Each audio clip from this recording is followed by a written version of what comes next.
If you are brand new into smartphone photography, chances are that you're gonna end up with product photo looking like this. How about I'll show you step by step how you can make the same product look like that. Taken with a smartphone with budget LED lights, some reflectors, and parchment paper. Let's talk about manual settings. Let's talk about taking photos in RAW format. Let's talk about lighting and how you can control the lighting very easy way. And if you want to take the same photos with a regular mirrorless camera, it's exactly the same thing. Just follow along. Any camera goes. Ahoy, my name is Zdenka Darula. If you are into photography and video, consider subscribing. Taking photos of highly reflective products can be quite challenging. By the way, I don't drink this. Starbucks is not sponsor of today's video. I chose this product for this tutorial because I like the colors, I like the design, I like the way it looks. For this setup, I used a brown paper roll, hung it and rolled over the table. You have to roll the paper out so there is a space between the back and the product. It will look seamless and easier to light up. I also used this plexiglass for reflection on which I placed the product. If you are going to look at the product from your height, from your eye level when you're standing in front of the table, you're not gonna see that much of a reflection. That is why you have to place a smartphone in the same height as your product. I used a tripod and a smartphone clamp.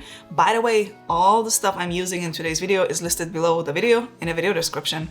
And now when you take the photo just in automatic mode, you're going to see a nice reflection. I took this photo in portrait mode on iPhone 14 Pro. If you have an Android phone, good chance is that you already have manual controls in your native camera app. You can use that. For me, I don't have this option, so I chose to use the Moment app. There are several things I enabled and changed.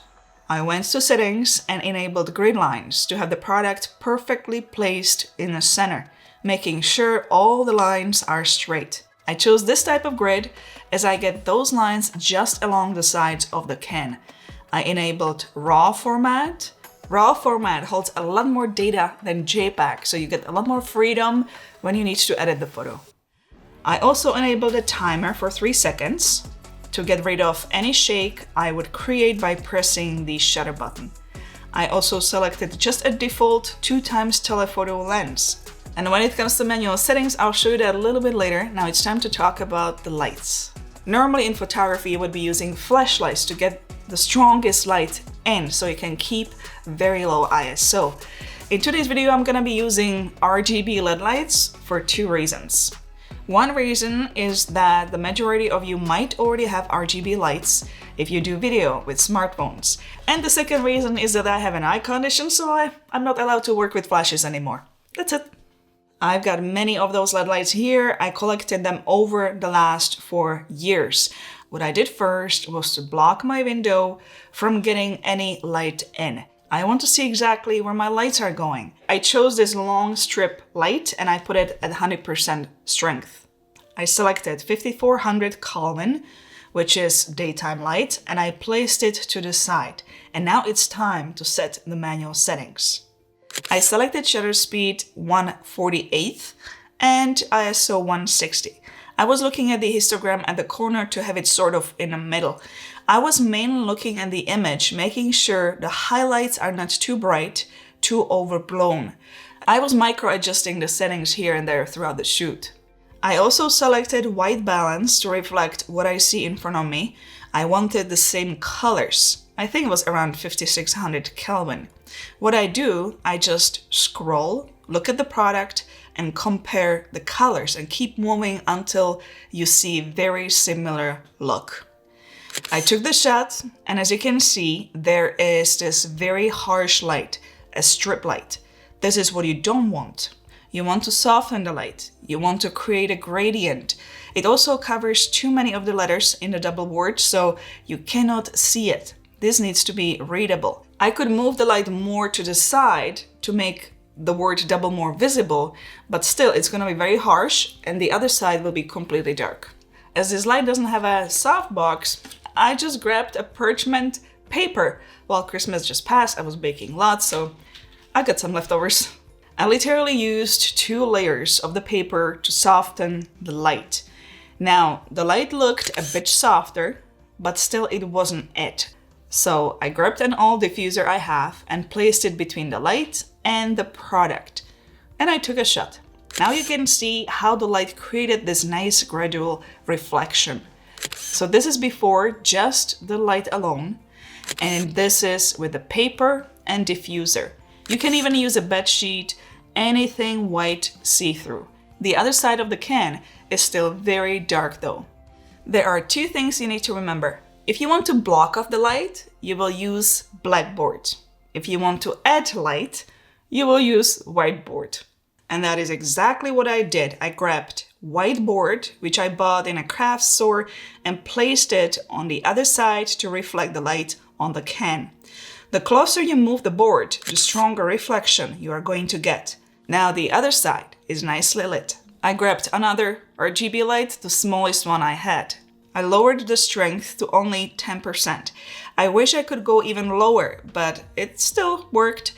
I just wanted a bit of a light on the background to make it pop and separate it from the product. I placed the light at the edge of the plexiglass to get this thin rim and lit up the background. When you create, forget the rules.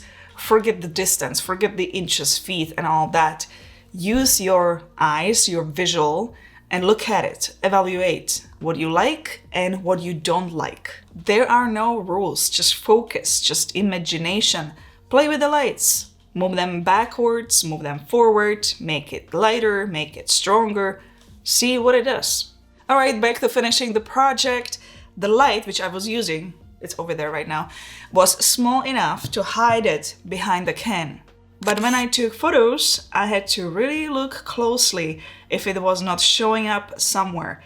Always pay attention to details. Many times you're not gonna see it on this little screen, but once you upload the photo on a computer and you blow it up on a huge screen and zoom in, oh, suddenly you will see little pieces of light showing up everywhere. So always double check. Zoom in with your fingers on the screen, check around if nothing is showing, and then continue.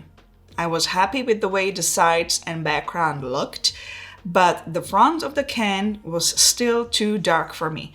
I didn't see the details. So I grabbed the last RGB light, again adjusted the settings to very low light, just a tiny bit of a light, and I literally pointed at the can from the front, kind of tilted down, and I was just moving a little bit back and forth to see what kind of reflection I'm getting in a can. You have to keep an eye on any other reflections and then take a shot. And there you have it. This is the result without any edit. Raw photo created straight in the camera. Then you take it to any editing app and play with it a bit further. I only did a very minor touch, such as cleaning the edge in the back and adding a little bit of a vignette, the darker edge. And that's all. It's ready to use it for social media or whatever you would need. Give it a thumbs up if you found this video helpful and perhaps learned something new. Don't forget to subscribe for more. If you have any questions, comments, leave them below, and I'll see you in the next video. How about we film a commercial? This commercial? Ciao. Ahoj.